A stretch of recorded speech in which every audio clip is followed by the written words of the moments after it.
Good morning and welcome back to my channel and welcome to another new vlog. আজকে একটা special দিন।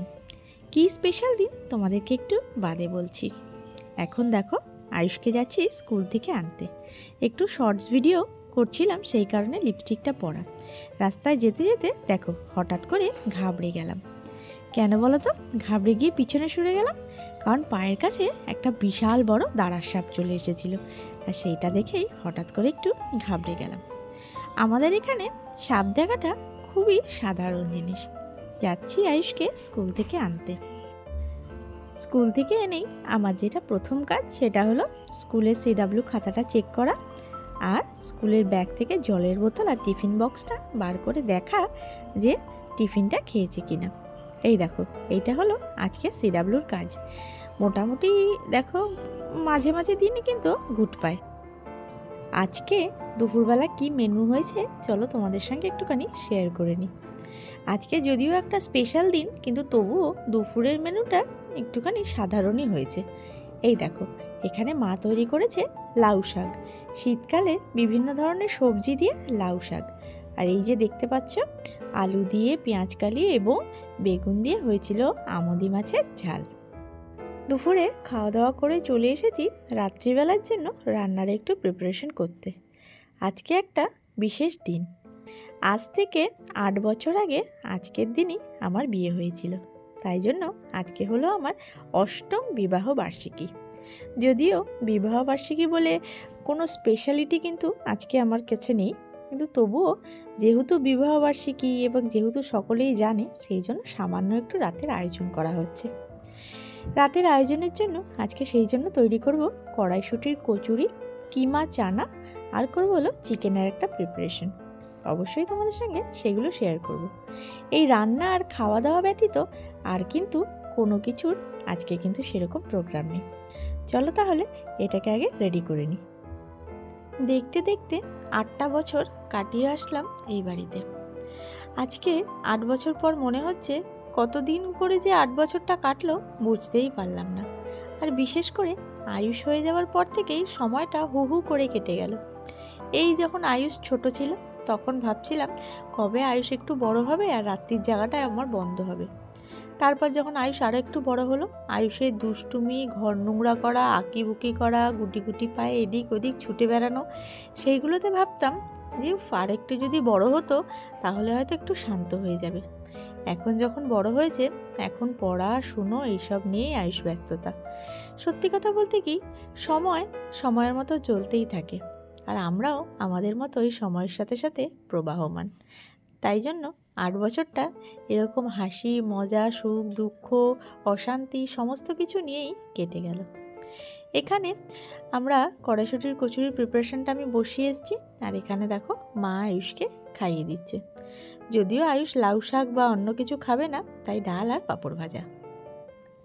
দেখতেই পাচ্ছ কড়াইশুঁটিটা শুকাতে শুকাতে একদম ড্রাই হয়ে গেছে।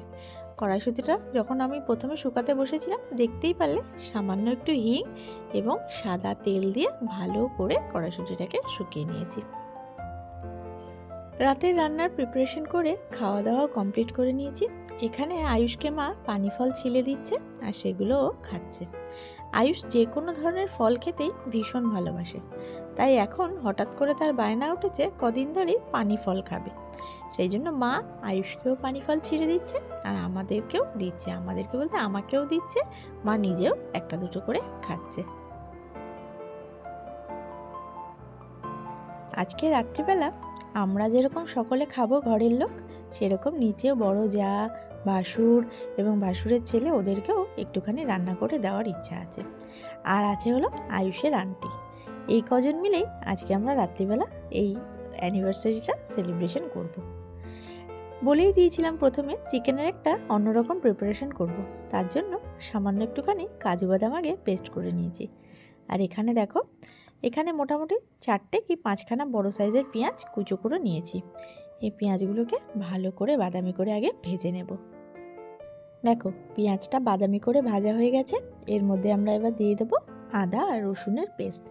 পরিমাণটা তোমরা একটুখানি বুঝে দিও, কারণ যেহেতু আমি কুকিংয়ের ভিডিও করছি না, সেই জন্য পরিমাণটা আলাদা করে তোমাদেরকে বলে দিতে পারছি না। 1.5 কিলো মাংসে যেরকম লাগবে সেই অনুপাতে পরিমাণটা দিয়ে দিও। বেশ ভালো করে এই আদা, রসুন আর পেঁয়াজটাকে লাল লাল করে একটুখানি কষিয়ে নেব। তারপরে এর মধ্যে দিয়ে দেব যে মাংসগুলো ধুয়ে বেছে রেখেছিলাম সেই চিকেনগুলো। আজকের রেসিপিটা আমি ইউটিউব থেকে দেখেই করেছি। রেসিপিটার নামটা তোমাদেরকে বলা হয়নি। আজকে করছি বেগমতি মুর্গ বা বেগমতি চিকেন। যদিও সেদিনকে খাবারটা তোমাদেরকে টেস্ট করাতে পারিনি, কিন্তু খেতে কিন্তু খুব ভালো হয়েছিল। বেসিক্যালি আয়ুষের আন্টি তো ভীষণ প্রশংসা করেছিল আমার এই বেগমতি মুরগের। মাংসটা দিয়ে খুব ভালো মতো করে এটাকে এবার কষাতে হবে ঢাকা দিয়ে দিয়ে। বলে রাখি, এই যে রান্নাটা করেছি, এই রান্নার মধ্যে কোনো রকম হলুদের ব্যবহার কিন্তু হবে না। আজকে যে বেগমতি মুর্গ করব সেটা হবে সবুজ সবুজ রঙের। তার আগে আরও একটা কথা বলা দরকার, সবুজ রঙের জন্য যে জিনিসগুলো ব্যবহার করেছি সেইটার না পরিমাণটা আমার একটু কম হয়ে গেছে, সেই জন্য বেগমতি মুরগের যে একদম ডার্ক গ্রিন কালারটা সেইটা কিন্তু হয়নি, কিন্তু টেস্টটা কিন্তু বেগমতি মুরগের মতোই হয়েছিল। মিনিট 15 মাংসটাকে খুব ভালো করে কষিয়ে নিয়ে এর মধ্যে দিয়ে দিলাম 25 গ্রাম মতো টক দই। বেশি টক দই দিলে কিন্তু টক হয়ে যাবে, সেই জন্য টক দইয়ের পরিমাণটা একটুখানি মাঝামাঝি রাখলে ভালো হয়। দইটাকে দিয়েও মিনিট 15 কিন্তু গ্যাসের ফ্লেমটাকে মিডিয়ামে রেখে খুব ভালো করে আমি কষিয়ে নিয়েছি। তারপরে যে তেল উঠে এসেছে, তারপরে দিয়ে দিয়েছি একে একে মশলা। প্রথমে দিয়ে দিয়েছি ধনের গুঁড়ো, তারপরে দিয়ে দিয়েছি জিরের গুঁড়ো, তারপরে দিয়েছি হলো কাশ্মীরি লাল লঙ্কার গুঁড়ো। মনে রাখবে কাশ্মীরি লাল লঙ্কাটা কিন্তু খুব বেশি দেবে না, আর হলুদের ব্যবহার তো একেবারে না করলেই ভালো হয়। মশলাগুলো দিয়েও খুব ভালো করে কিন্তু আমরা এটাকে একটুখানি কষিয়ে নেব। আবারও সমস্ত মশলাগুলোকে দিয়ে খুব ভালো মতো একটু কষিয়ে নেব। তারপরে ঝালের জন্য এখানে দিয়ে দিচ্ছি একটুখানি গোলমরিচের গুঁড়ো। এই গোলমরিচের গুঁড়োটায় যেরকম ঝাল হবে সেরকম কিন্তু ফ্লেভারও হবে।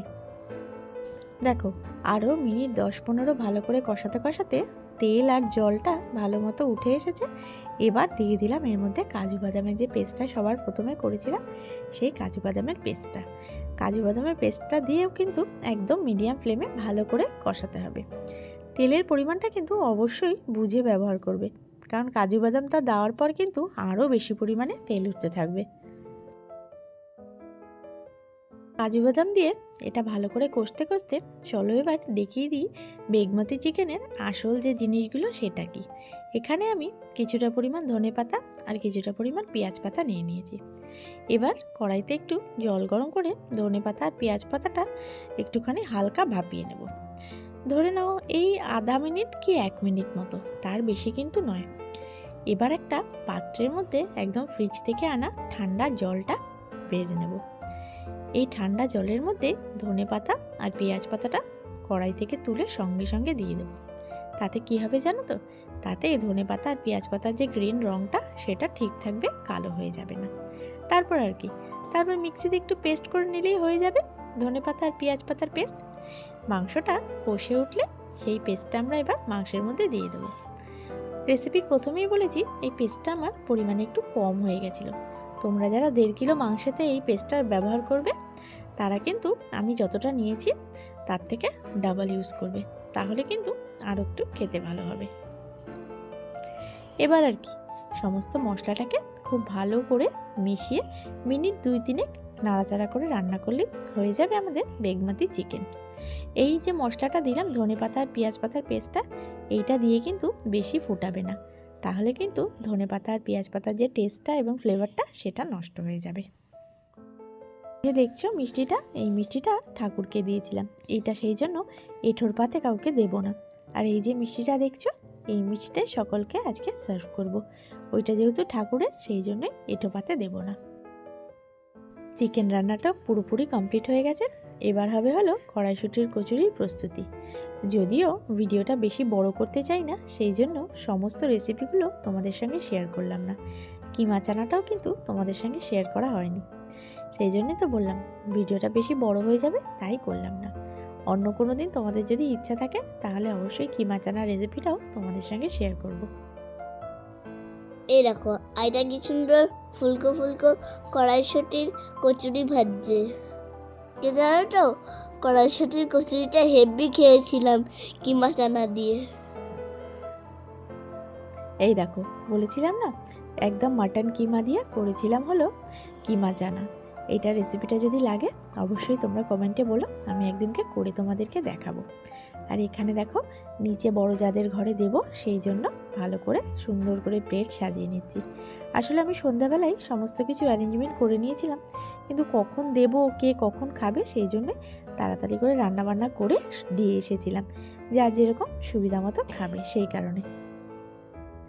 সকলকে খাবার দিয়ে আসার পর আমরা রাত্রিবেলা নিজেদেরকেও খাবার সার্ভ করেছিলাম এবং সেটাই তোমাদের সঙ্গে শেয়ার করছি। চলো আজকের ভিডিওটা তোমাদের কীরকম লাগলো অবশ্যই জানিও। যদি ভালো লাগে করে দিও লাইক, শেয়ার এবং সাবস্ক্রাইব। আবারও দেখা হবে নতুন ভিডিওতে। ততক্ষণের জন্য সকলে টাটা। টাটা।